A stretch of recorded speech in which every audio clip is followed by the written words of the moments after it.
The true genesis of the A-10 Thunderbolt II, or, as the aircrews would soon christen it with a mixture of affection and derision, the Warthog, was not found on a clean drafting table in a corporate high-rise, but in the bloody, chaotic trenches of the Vietnam War.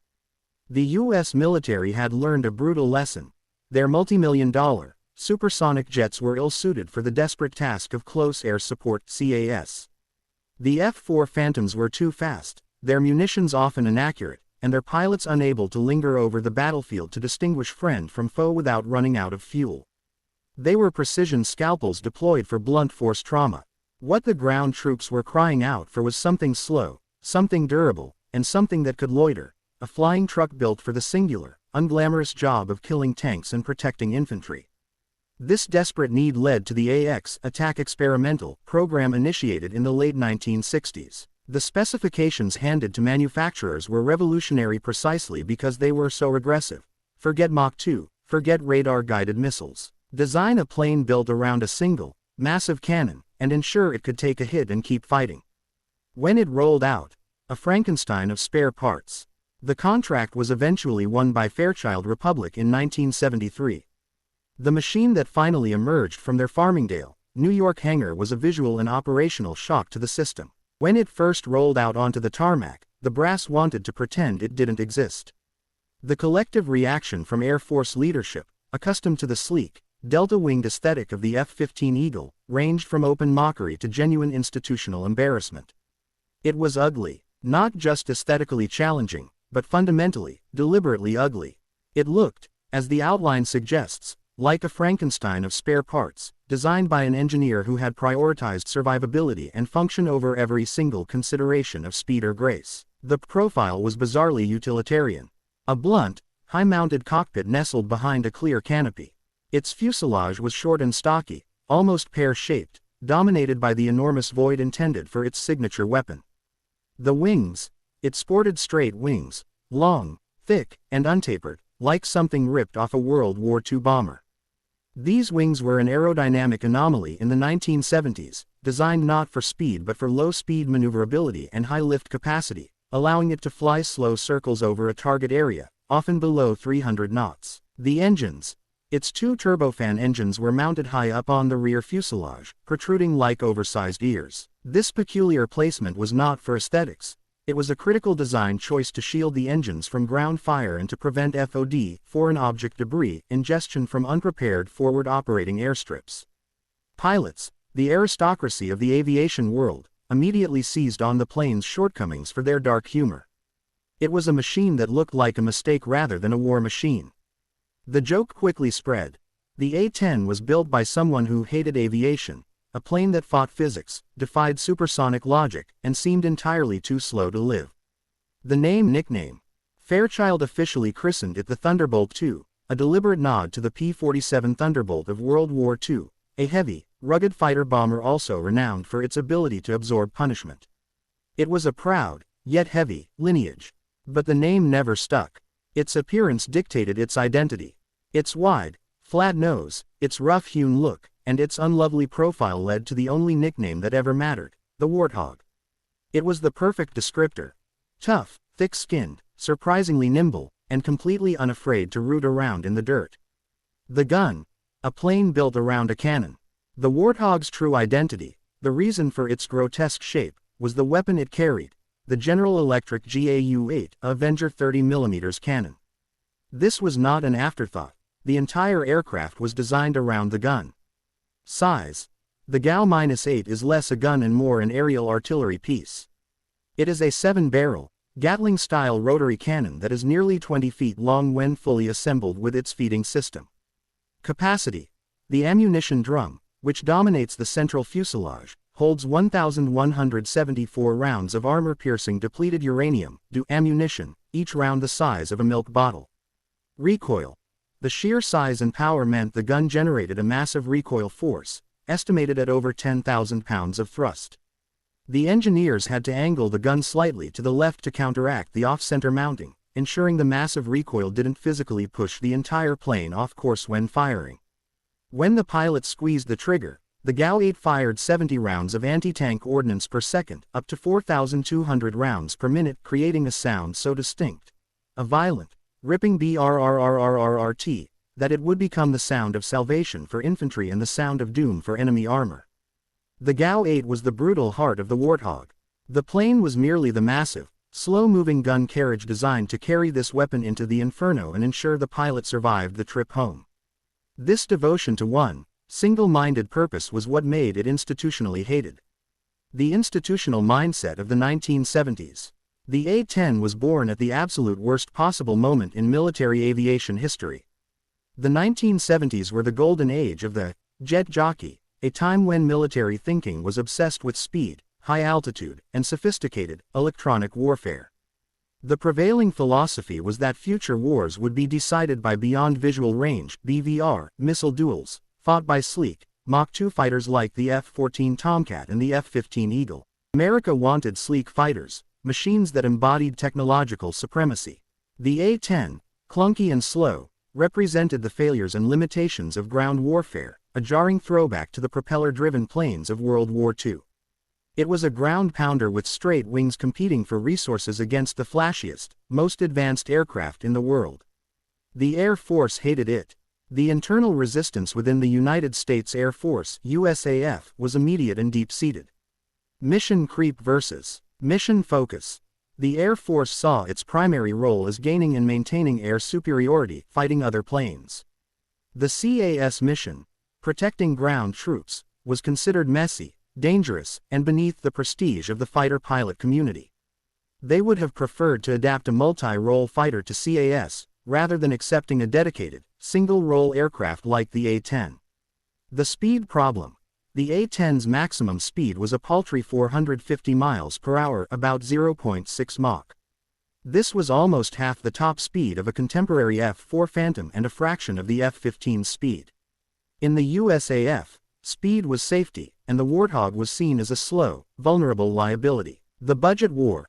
Every dollar spent on the A-10 was a dollar that could not be spent on the prestige projects, the F-15, the B-1 bomber, or advanced cruise missiles. The Warthog was a continuous, inconvenient drain on the budget, constantly fighting for survival against programs that had far more political glamour. Air Force leadership frequently tried to kill the program outright. They argued that its survival rate would be zero against modern Soviet anti-aircraft fire and that its slow speed made it an easy target for enemy fighters. They viewed it not as an asset, but as a public relations disaster, proof that they were still preoccupied with low-tech ground support instead of focusing on the future of airpower. The political rejection. Congress and the anti-tank doctrine.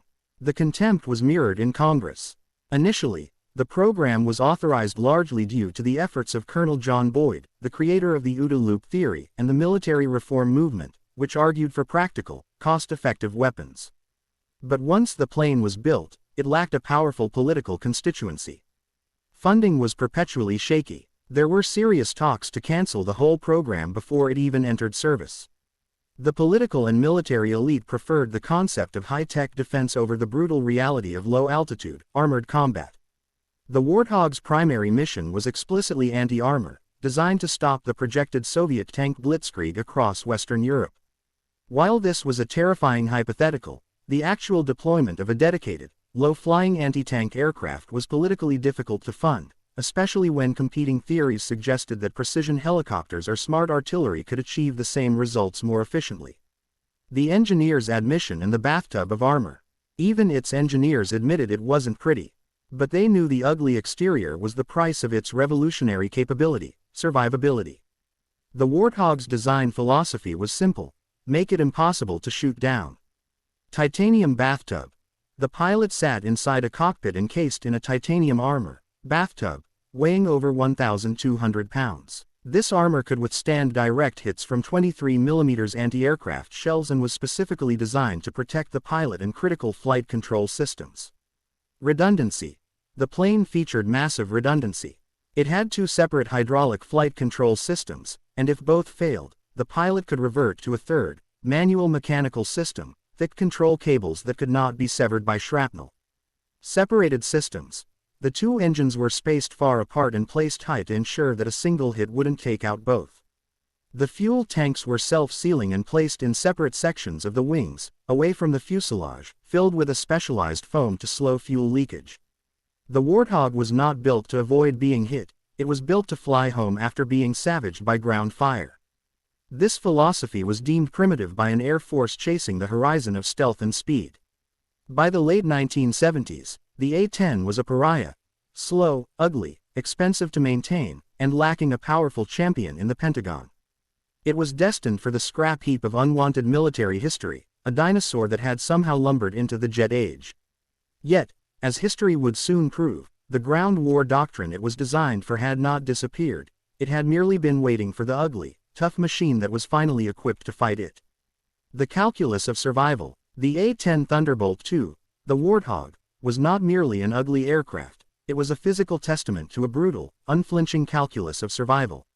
Every bolt, every surface, and every seemingly crude design choice was a direct rejection of the prevailing 1970s philosophy that held speed and altitude as the ultimate defense. The Warthog's genius lay in its understanding that close air support, CAS, was not a clean fight. It was a desperate, low-altitude knife fight in the mud, where the only thing that mattered was protecting the man in the cockpit and the men on the ground. Yet behind the crude shape was genius, a design philosophy forged in the bitter lessons of Vietnam, where expensive, fast jets were felled by cheap, shoulder-fired anti-aircraft missiles. The A-10's engineers, led by the vision of people like Pierre Sprey, understood that the best defense was not evasion, but absorption. The GAU-8 Avenger, the plane's reason for existence. The very existence of the Warthog was dictated by the weapon it carried, the GAU-8 Avenger cannon. This was not a gun added to a plane, this was a plane built around a cannon. The GAU-8 is not a weapon of finesse, it is a monument to overwhelming force. A 7-barreled monster that fired depleted uranium rounds faster than a typical heavy machine gun, spitting out slugs with such velocity and mass that they could tear through the armor of any Soviet tank then deployed. The powerhouse. The kinetic energy delivered by a single burst was staggering.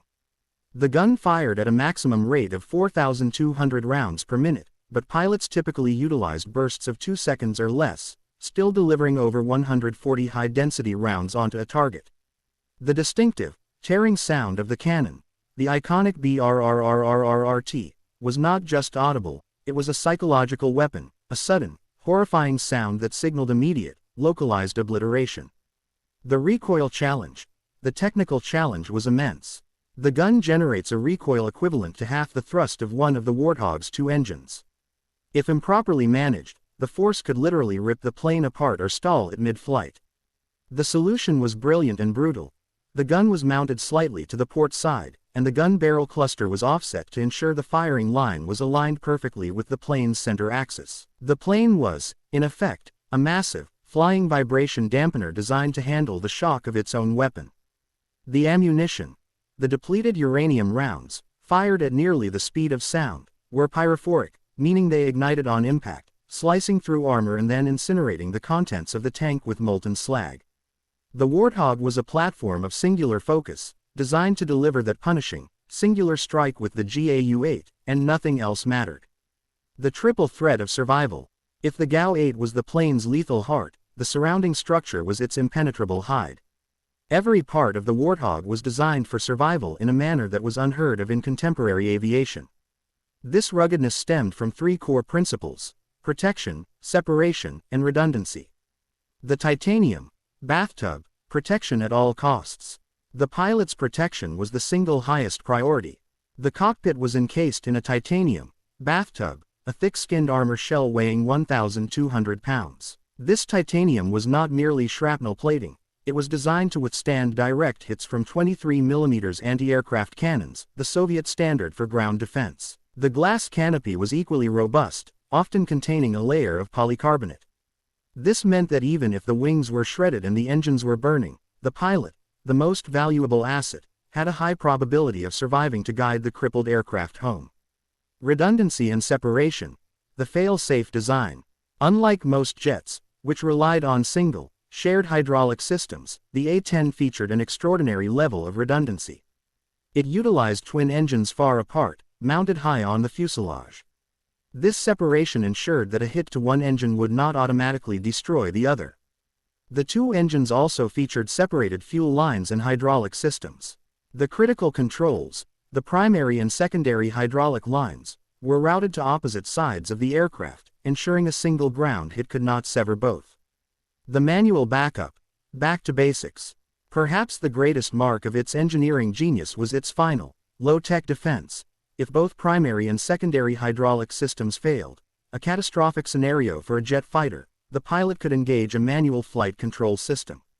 This utilized simple, old-fashioned control cables connected directly to the control surfaces.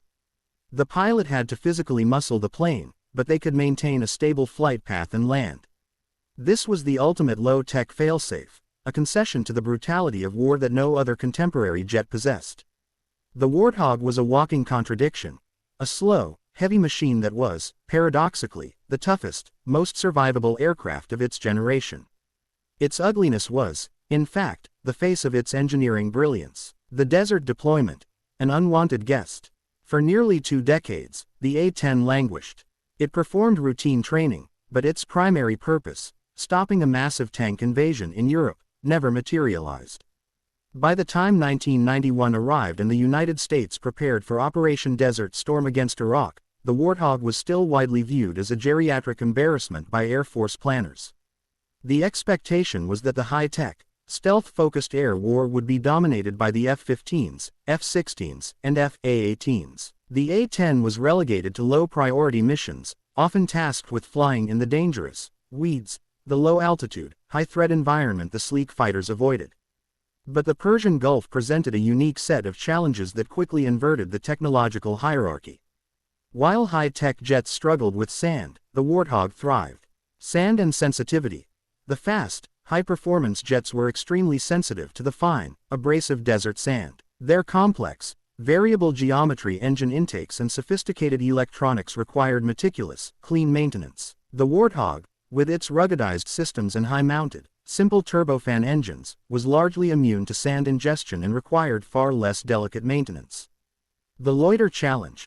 The terrain was flat, the enemy armor dispersed, and the need for precise identification was paramount. The fast fighters couldn't loiter. The Warthog was designed to. Its straight wings and low stall speed allowed it to fly low, slow, and deadly, giving the pilots the time necessary to distinguish Iraqi armor from civilian vehicles, and crucially, to stay in constant contact with the ground troops. The killing machine. Tank plinking. The air war over Kuwait and Iraq quickly became the Warthog's proving ground. Its initial deployment was tentative, its final performance was legendary. The Iraqi armored divisions, utilizing old Soviet tanks, were dug in defensively. They needed a specific kind of counter-force, overwhelming, localized firepower delivered with resilience. The Warthog pilots, quickly developing the doctrine of tank plinking, delivered exactly that. Flying at treetop level, often below the visibility of enemy radar, the A-10 would sweep over the battlefield, destroying tanks, convoys, and artillery with surgical precision. Quantitative dominance. The statistics spoke a language even the most resistant general couldn't ignore. In Desert Storm, A-10s flew approximately 8,100 sorties, achieving a mission effectiveness rate far exceeding many high-performance aircraft. They were credited with destroying approximately 900 tanks, 2,000 military vehicles, and 1,200 artillery pieces. They essentially crippled the Iraqi armored capacity in the final days of the conflict. The Guardian Angel. But the true measure of the Warthog's success wasn't in the kill counts, it was in the psychological impact on the ground. The sound of the GAU-8, the rhythmic, tearing BRRRRRRT, became the sound of salvation. When a tank company was pinned down or a marine patrol was overrun, they didn't call for the swift, brief pass of an F-16, they begged for the slow, unwavering presence of the A-10. Ground troops started calling it their guardian angel. For the soldier in the foxhole, the sight of the ugly, blunt-nosed Warthog flying low, absorbing small arms fire without flinching, was a visceral reassurance that they were not alone. The fact that the A-10 was slow meant it stayed on station longer, often circling for an hour or more until the threat was neutralized. The reports filtering back to headquarters were unanimous: the Warthog was indispensable. The unwilling converts. The transformation in perception among the senior officers was dramatic and immediate. The same generals who once mocked it now begged for more sorties. The planes that were supposed to be sitting ducks against Iraqi anti-air defenses proved to be the toughest birds in the sky. One famous incident solidified its legend. An A-10 was hit by a missile during a mission, sustaining massive damage to its wing and fuselage. Using the manual flight control system, the pilot, Lieutenant Colonel John Marks, managed to fly the plane nearly 100 miles back to base, a testament to the titanium tub and the triple redundant systems. The Warthog was not an ugly mistake, it was the perfect tool for a terrible job. Its success in the sands of the Middle East silenced 2 decades of institutional contempt and secured its place, however reluctantly, as a genuine battlefield legend. Following the stunning, decisive performance in Operation Desert Storm, the A-10 Thunderbolt II ceased to be merely an aircraft. It became a visceral, psychological phenomenon. It was no longer the ugly duckling of the Air Force fleet, it was the icon of unstoppable American firepower, revered by the troops it protected and, more importantly, feared by the enemies it engaged. The Warthog's fame did not rest on its stealth, its speed, or its missile loadout. Its legend was built on a single, terrifying, acoustic signature, the sound of the GAU-8 Avenger cannon. The enemy learned to dread a single sound, a sound that could tear through the desert air and through the hulls of armored vehicles with equal authority, BRRRRT. The acoustic weapon. The roar becomes legend. The sonic signature of the GAU-8 is unique in military aviation. It is a deafening, ripping noise that sounds less like a gun firing and more like a colossal piece of canvas being torn rapidly and violently. The actual physics behind the sound's terrifying signature relates to the cannon's incredibly high rate of fire, up to 70 rounds per second. The supersonic muzzle velocity of the depleted uranium rounds means that the projectile is traveling faster than the pressure wave created by the ignition and the air being violently compressed around the barrels. This creates a continuous shockwave that compresses the individual firing cycles into a single, seamless, and utterly devastating audio event. Psychological impact. For the ground troops, both American and coalition, the BRRRRT was the sound of salvation. It meant the Warthog was overhead, it had acquired the target, and the tanker bunker that had been pinning them down was about to be instantly reduced to a burning slag heap. The enemy's dread. For the Iraqi tank crews, the sound was the instant prelude to doom. It was a sound that offered no warning, no chance for maneuver, and certainly no hope for survival. The low-flying, slow nature of the A-10 meant that by the time the BRRRRT registered, the rounds were already impacting the target. This phenomenon was captured in countless pieces of footage from the front lines, smuggled out by soldiers and journalists. The grainy videos, often accompanied by the shouts of relief from infantry, quickly established the Warthog's image as an invincible, close-range executioner. The visual spectacle of the plane absorbing small arms fire while delivering its lethal burst created an unparalleled image of American resolve. The tank crew protocol. Abandonment at first hint. The efficacy of the Warthog became so widely recognized that it fundamentally altered the enemy's combat doctrine. The most compelling evidence of the A-10's terrifying effectiveness was the enemy's own response. Tank crews would abandon vehicles at the first hint of it. During Desert Storm, and in subsequent conflicts in the Balkans and Afghanistan, intelligence reports consistently cited instances where enemy armored personnel, even those in heavily protected positions, would panic and flee their vehicles at the mere sound of a distant, low-flying jet that might be a Warthog. The calculus was simple.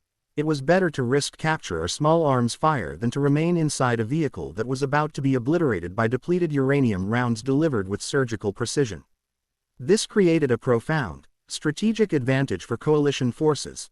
The Warthog didn't just destroy armor, it denied the enemy the use of their armor through sheer terror. The ugly, unloved machine had not only validated its design, it had earned the ultimate validation, becoming a mythological entity in the enemy's strategic fears. It had transcended its clunky engineering to become a legend of unstoppable American firepower. Paradoxically, the A-10's stunning, irrefutable success in combat made it a target again, not from enemy anti-aircraft fire, but from within the very institution that operated it.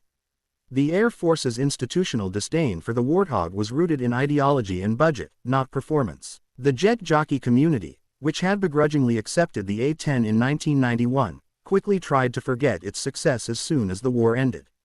The argument against the A-10 was always the same, but it was amplified in the post-Cold War era. It was too slow, too single-purpose, and too obsolete. Air Force leadership consistently claimed that modern, multi-role jets, specifically the F-16 Falcon and, later, the F-35 Lightning II, could perform the CAS mission just as effectively while also fulfilling air superiority and reconnaissance roles. This philosophy held that specialization was inefficient, and the future demanded adaptable, stealthy platforms. The Air Force tried repeatedly to retire it. Beginning in the late 1990s and escalating dramatically in the 2010s, the Air Force tried repeatedly to retire the Warthog. This wasn't merely a suggestion. It was a continuous, orchestrated effort to divest the fleet and redirect its maintenance and budget funds toward the immensely expensive F-35 program.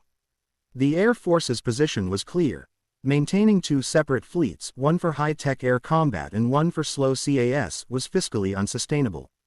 The Warthog, with its specialized maintenance and aging airframes, was the obvious cut. The rationale used in budget proposals included vulnerability, claiming the A-10 would be immediately shot down in a high-intensity conflict against a near-peer enemy, like China or Russia, despite the fact that its entire design was based on survivability. Mission duplication, asserting that the F-35's advanced sensors and precision bombs rendered the GAU-8 cannon obsolete. Cost savings, arguing that retiring the A-10 fleet would free up billions of dollars urgently needed for the fifth-generation jet acquisitions. The unlikely coalition. The Warthog refused to die. Each attempt by the Pentagon and Air Force leadership to mothball the Warthog was met with a ferocious, unique resistance that became known as the Warthog Lobby. This coalition was unlike any other in military history, uniting diverse and powerful voices. The ground troops, the Guardian Angels, generals and veteran infantry officers who had witnessed the A-10's life-saving prowess firsthand were its most vocal and passionate advocates. They testified before Congress that no other platform offered the precision, loiter time, and psychological impact required for CAS. The F-35, they argued, was a fast bomber. The A-10 was a slow, armored shield. The pilots, the hog drivers, the pilots who flew the Warthog were fiercely loyal. They loved the plane for its raw power, its visibility, and its ability to return from missions shredded by enemy fire. They launched massive public campaigns, detailing their combat experiences and proving the aircraft's unparalleled durability. The public and Congress, driven by an emotional connection to the plane, often fueled by dramatic combat footage and powerful testimony, the public embraced the Warthog as a working-class hero. Key members of Congress, particularly those representing states with maintenance depots, repeatedly inserted legislative measures blocking the Air Force's retirement plans. They ensured the A-10 was mandated by law to remain operational. The legacy of the indispensable. The institutional fight over the A-10 continued well into the 2020s, a bizarre spectacle where a machine universally recognized as effective was constantly targeted for elimination by its own parent organization. The Warthog had refused to die because it was too effective, too loved, and too feared. Its success transcended mere statistics. It proved that sometimes, in the brutal reality of warfare, a simple, durable, single-purpose design is superior to a complex, multi-role compromise. The A-10 Thunderbolt II, the plane the brass wanted to pretend didn't exist, evolved into the only aircraft in the American arsenal that the ground troops truly trusted with their lives. It remains a living, flying testament to the principle that function must always precede form, and that true legend is forged not in the elegance of its design, but in the bloody, chaotic crucible of combat. The A-10 is the ultimate accidental legend, a reminder that the best weapons are often those nobody wanted until they proved to be absolutely indispensable. The fundamental truth about the A-10 Thunderbolt II was that its core mission, close air support (CAS), never changed, and neither did the unforgiving environment in which it operated. The conflicts of the 1990s, the 2000s, and the long wars in the Middle East proved that ground combat remained messy, complex, and reliant on surgical, resilient air support. Because the mission remained, the Warthog, the ultimate survivor, had to evolve to meet the threats of the modern battlefield. Over decades, the A-10 was upgraded in a determined, incremental fashion, turning what began as an analog relic of the Cold War into the most efficient close air support weapon on Earth. This evolution was less about achieving speed and more about achieving precision and integration. Digital avionics, the cockpit rebirth. The original A-10 cockpit was a nightmare of dials and gauges, designed in the 1970s. The modernization programs, most notably the A-10C conversion, completely revolutionized the pilot's workspace. The clumsy analog instruments were replaced by digital avionics, color multifunction displays (MFDs), and a modern heads-up display (HUD). This transformation allowed pilots to process far more information, integrate targeting data seamlessly, and focus less on flying and more on fighting. Advanced targeting systems, the Precision Edge, the Warthog was gifted with the ability to carry external pods, such as the Lightning Advanced Targeting Pod (ATP). This system provided high-resolution, long-range thermal and visual imagery, dramatically increasing the pilot's situational awareness and allowing them to acquire and track targets with unprecedented precision, often from outside the immediate range of infantry small arms fire. Precision-guided munitions beyond the BRRRT. While the GAU-8 remained the soul of the machine, its weapon capabilities expanded massively. The Warthog was modified to carry and deploy precision-guided bombs, such as the Joint Direct Attack Munition (JDAM) and laser-guided bombs (LGBs). This allowed the A-10 to deliver ordnance with meter-level accuracy, minimizing collateral damage, a critical factor in urban warfare environments like Iraq and Afghanistan. This evolution allowed the Warthog to transition from a tank killer to a master of complex counterinsurgency warfare.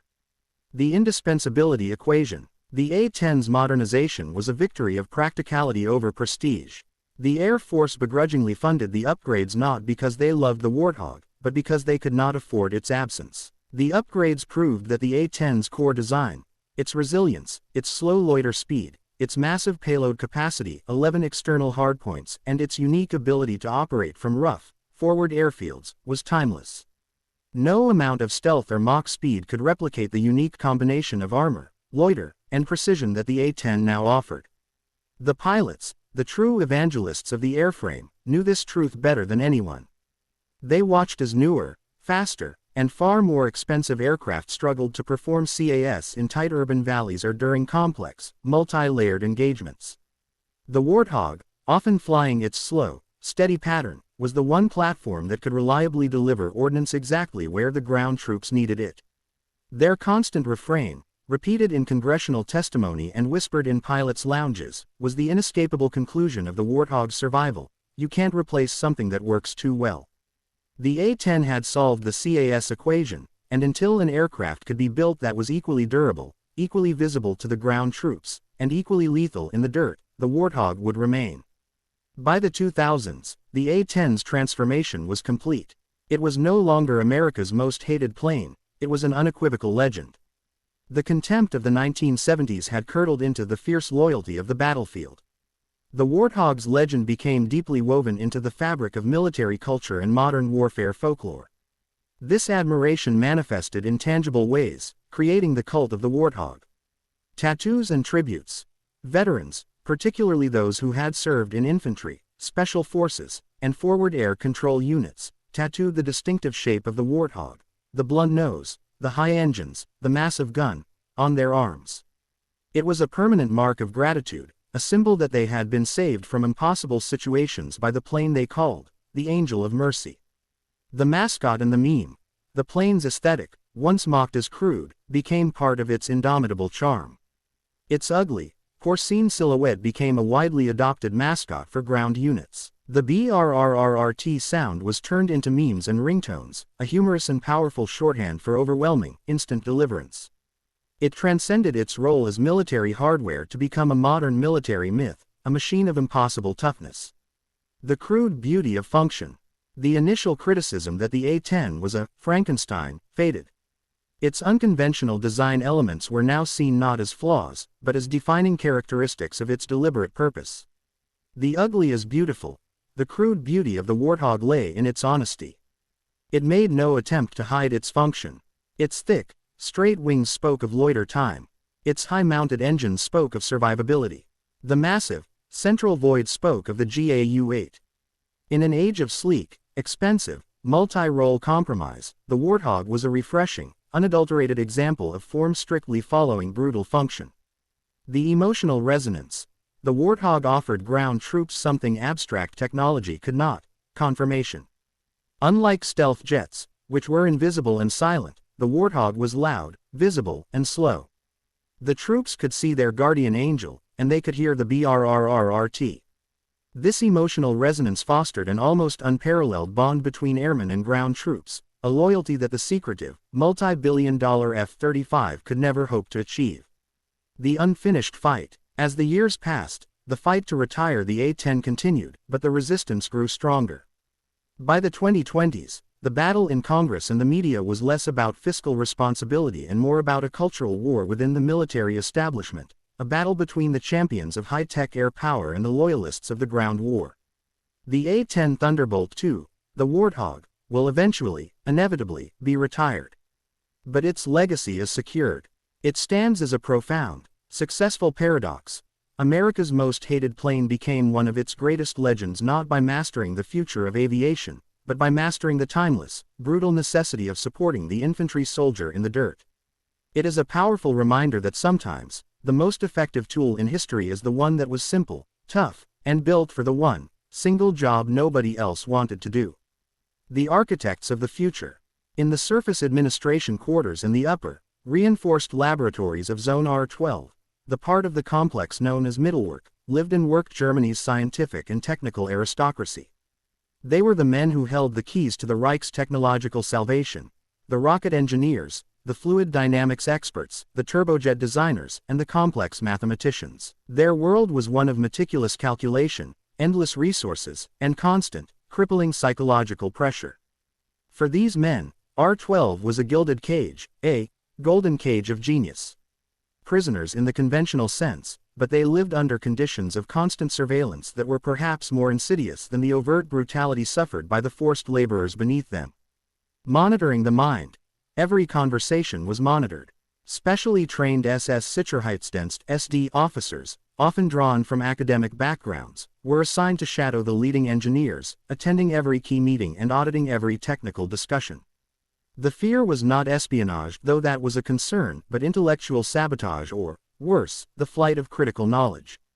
The scientists were kept in a state of perpetual suspicion, knowing that a miscalculated word about the war's prospects could be construed as defeatism and result in an immediate transfer to the chilling world of the tunnels. State property. Every sketchbook, every slide rule, every calculation jotted onto the back of a napkin was property of the state. The creative, iterative process of research, the private struggle of genius, was entirely militarized. The Reich owned not only their labor but their very thoughts. This generated an environment of profound intellectual paranoia, forcing the scientists to communicate complex, sensitive ideas in veiled language or cryptic technical shorthand, even among their most trusted colleagues. Breakthroughs in the darkness. Yet, inside these hidden chambers, isolated from the chaotic reality of bombing raids and battlefield losses, breakthroughs were happening daily. The combination of unlimited funding, prioritized material sourcing, and the concentration of Europe's finest technical minds created an incubator for technological acceleration. The subterranean labs of R-12 were the birthplace of technologies that would not become standard in the West until the 1950s or 1960s. Liquid fuel propulsion and guidance. The production of the V-2 rocket, officially the A-4, was the primary, staggering success. The tunnels housed the final assembly and calibration of the rocket's complex systems, the massive turbopumps necessary for injecting alcohol and liquid oxygen, and the delicate gyroscopic guidance systems that allowed the rocket to fly a ballistic trajectory to the edge of space. The engineers here solved problems related to thrust stabilization, material stress under cryogenic conditions, and flight control, jet engines years ahead of anything else in the world. Radar-guided missiles and anti-ship weaponry. While the V-2 was the logistical focus, R-12 and its adjacent sub-complexes were also integral to the development of early guided munitions. Concepts like the Wasserfall, a supersonic, anti-aircraft guided missile, and early work on air-to-surface guided bombs, the ancestors of modern smart weapons, were prototyped here. The scientists wrestled with nascent radar guidance systems, early transistors, and analog computers designed to guide a bomb from 20,000 feet directly onto a ship or critical target. Jet engine metallurgy and design. Though the bulk of jet production happened elsewhere, R-12 was a key site for the precision machining of high-stress components for jet engines like the Junkers Jumo 004, used in the Me-262 jet fighter. The constant temperature of the tunnels was ideal for the meticulous metallurgy required to forge turbine blades capable of withstanding extreme heat and centrifugal force, components that were critical to achieving the speed and reliability of the Me-262, the world's first operational turbojet fighter. Inventing the future. These men were not merely building weapons, they were inventing the future of aerospace technology. They knew it. This knowledge was the paradox that defined their lives in the hidden city. The German scientist in R-12 was acutely aware that the technology he was perfecting, the technology of supersonic flight, of intercontinental ballistics, and of automated guidance, was not just superior to the Allies' current capabilities but generations ahead. They possessed the intellectual capital to change the very nature of warfare. This awareness carried a dual weight, a profound, almost messianic pride in their scientific achievement, and a terrifying, moral guilt. The future they were inventing was being built on the suffering and deaths of the slaves in the tunnels directly beneath their feet. The genius was inseparable from the horror.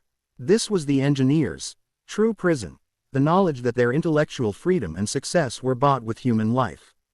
The test bays of the impossible, the deepest sections of the middlework complex, were a world of perpetual noise and raw power. These were the test bays, vast caverns carved specifically to handle the sound and heat of experimental propulsion and guidance systems. Here, the raw concepts birthed in the upper laboratories were thrust into physical reality. These bays rumbled with prototypes that, in the context of 1944, truly defied physics. The Allied intelligence reports of the time struggled to categorize the fragments of information about what Germany was developing, often dismissing the claims as exaggerated propaganda. Supersonic flight. The speed barrier. While the Me-262 jet fighter was operational, R-12 was linked to more exotic, theoretical research aimed at breaking the sound barrier cleanly and safely. Experiments related to wing sweep angles, ramjet technology, and materials stress focused on creating aircraft that climbed faster than sound waves could follow. The goal was not just to win dogfights, but to create an interceptor that was fundamentally invulnerable to traditional anti-aircraft defenses. The edge of space. The A-4 V-2 rocket. The most successful and terrifying machine of tomorrow was the A-4, the finished V-2 rocket. In the darkness of the tunnels, hundreds of these massive, 14-meter-long missiles were assembled monthly. These were not slow, cumbersome bombs. They were guided ballistic missiles capable of reaching an altitude of over 100 kilometers, the edge of space, before beginning their terminal dive. The fact that the rocket was largely immune to interception, traveling faster than sound and appearing without warning, made it the ultimate weapon of terror and an unprecedented technological achievement. Guided precision.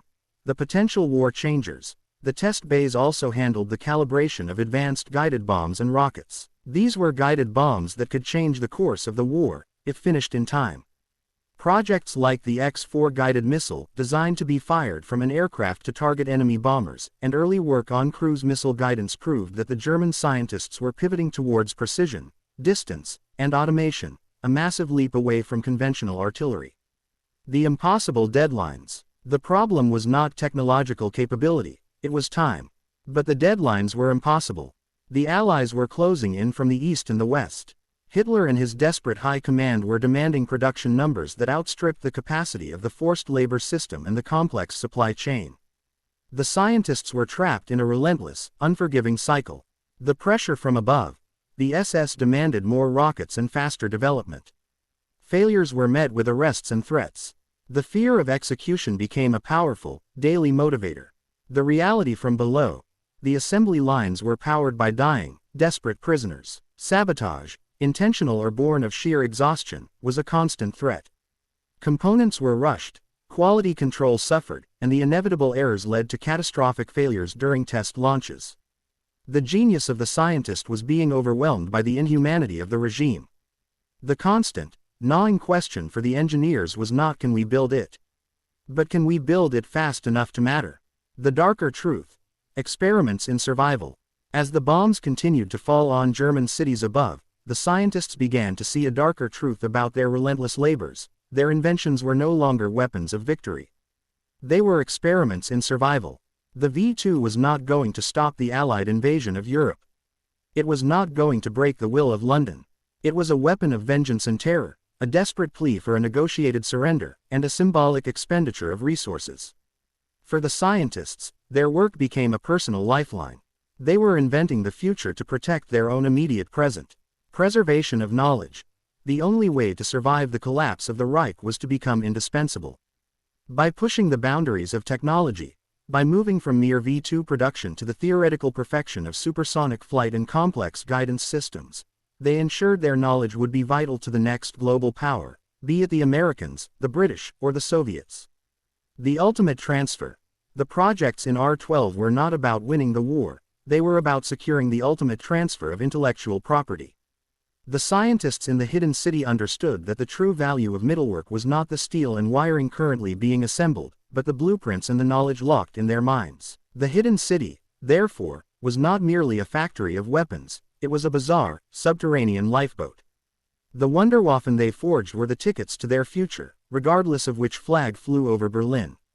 This chilling realization, that their greatest scientific achievement was now inextricably linked to their own moral and physical survival, was the final, devastating truth of the engineers' prison. The ultimate transfer. Trading guilt for progress. The immediate aftermath of the capture of Zone R-12, Mittelwerk, was perhaps the most morally ambiguous chapter of the entire war. The American and Soviet intelligence forces did not view the German scientists as war criminals, but as irreplaceable assets. The value of their knowledge, the blueprints for the future of warfare, was deemed to outweigh the moral compromises inherent in employing them. Within months, the very men who once worked under the Reich were building rockets for NASA, designing jet fighters for America, and shaping Cold War technology. This wholesale acquisition of scientific talent was conducted under the highest levels of secrecy, chiefly through the American Operation Paperclip and its Soviet counterpart, which forcibly relocated thousands of specialists. Wernher von Braun and the American destiny. The most famous example was Wernher von Braun, the chief architect of the V2. Within a year of his capture, von Braun was established in the United States, first continuing his work for the U.S. Army on ballistic missiles, and later transitioning to the newly formed NASA in 1960. The A-4 rocket, built by slave labor in the tunnels of R-12, became the foundation for the Redstone missile, which launched America's first satellite and first man into space. The design principles of the V2 directly informed the construction of the massive Saturn V rocket, the very machine that carried humanity to the moon. The city that had built weapons for Hitler was, literally, building the future for humanity.